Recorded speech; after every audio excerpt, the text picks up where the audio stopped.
he would prefer rather calling him a freedom fighter than a soldier for the government that he once served and fought for. This is none other than retired Major John Kazoora, born on the 4th of August 1958, raised up in Rutoma, Kashari, Mbarara district. Kazoora grew up in a family with strict parents. He had all sorts of chibokos, from a cane made out of a hippo skin or a car cable. He attended Mitoma Primary School before joining Nyakasura Secondary School for his O and A level, another school that he says groomed him.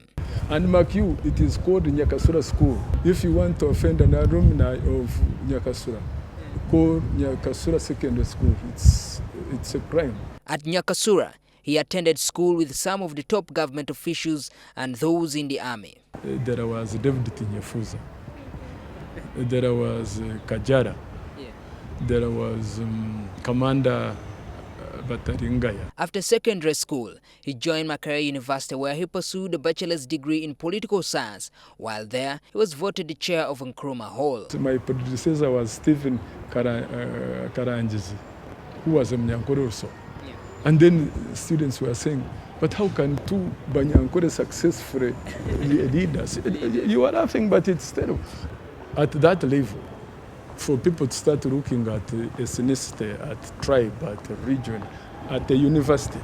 Just before graduation in 1982, Kazoora and 3 of his friends set off to the bush as freedom fighters, and he narrated to me the ordeal of this very decisive moment. They took all our belongings from us and they put Kavera down, and it had rained, it can be wet. And of course, just slept.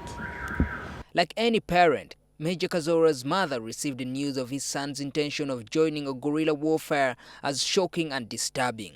Because I was approaching graduation, I'm told my mother locked herself in the room and started crying. The start of the bush war was a nightmare, but the situation got better as time went by, and before he noticed, he had already spent 4 years in the forest with his commander-in-chief, President Yoweri Museveni. After about 2-3 weeks, they said, Mzee anakuja, Mzee anakuja. They could not say Museveni. He was called Mzee. So in the night, he called us. After the bush war that brought President Yoweri Museveni in power in 1986, Kazoora was posted as the district administrative officer for Western Region and later posted at Jinja Army School. As a political commissar of the School of Infantry, some now are brigadiers and colonels and all that.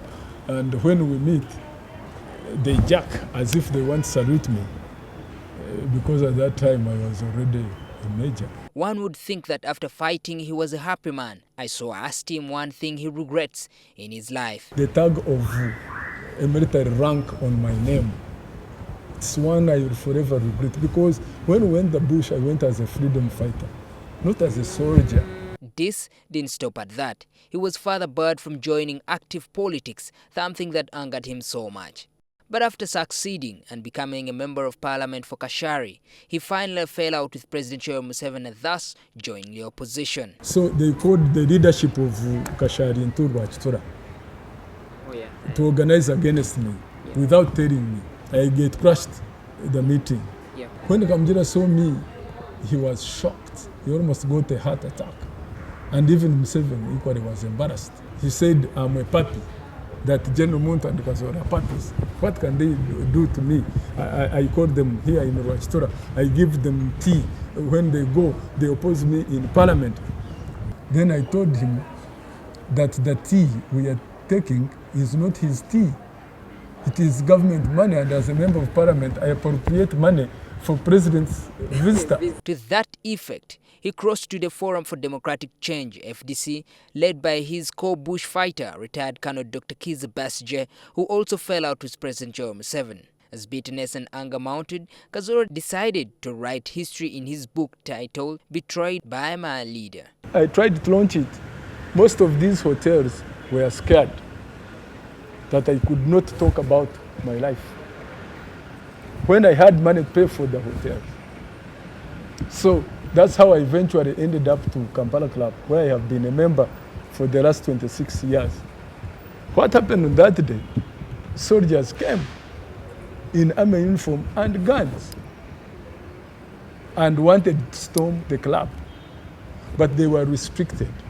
The book talks about the journey in his life and the regime system in which he served. I have, however, been overwhelmed because I printed 3,000 copies.